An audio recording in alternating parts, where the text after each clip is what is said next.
NDA की सरकार ने ब्रह्मास्त्र चल दिया, जिसके बाद तेजस्वी यादव के मुख्यमंत्री बनने का सपना अधूरा रह जाएगा। आखिर हम ये बात क्यों कह रहे हैं? आपको 2020 के विधानसभा चुनाव याद होंगे, जहां पर तेजस्वी यादव ने हर मंच से ये कहा जैसे ही उनकी सरकार बनेगी पहले कैबिनेट में पहली कलम से 10 लाख युवाओं को सरकारी नौकरी देंगे। उसके बाद तेजस्वी यादव को अपार जन समर्थन मिला। हालांकि मात्र 12,000 वोट के अंतर से तेजस्वी यादव सीएम नहीं बन पाए।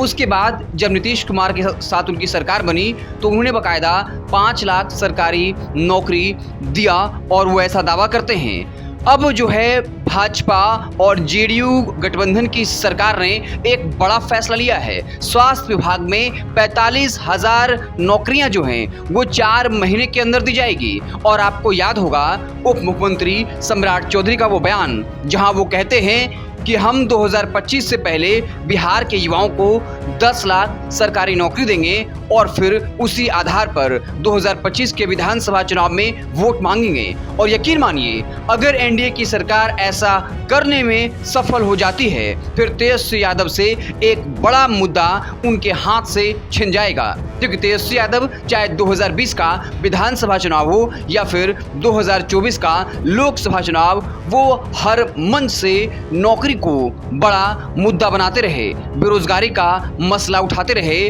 और 2024 के लोकसभा चुनाव में हर मंच से ये कहते रहे कि देखिए हमने 17 महीने में 5 लाख नौकरियां दी। ये वही नीतीश कुमार हैं जिन्होंने कभी कहा था कि क्या तेजस्वी अपने बाप के यहाँ से पैसा लाएगा, लेकिन जैसे ही हम सरकार में शामिल हुए पैसा भी आ गया और युवाओं को सरकारी नौकरी भी मिली। और जब हम केंद्र में आएंगे तो हम पूरे देश में 30 लाख युवाओं को नौकरी देंगे। और ये अभी से दावा कर रहे हैं कि 2025 में हमारी सरकार बनती है तो हम फिर से लाखों की संख्या में युवाओं को सरकारी नौकरी देंगे। अब भाजपा एनडीए की सरकार तेजस्वी से इस मुद्दे को छीनने की तैयारी में है, क्योंकि एनडीए की सरकार इस बात को समझ चुकी है अगर नौकरी के मसले पर हम फ्लॉप होते हैं तो फिर हमारे लिए 2025 के विधानसभा चुनाव का मुकाबला जो है मुश्किल हो जाएगा।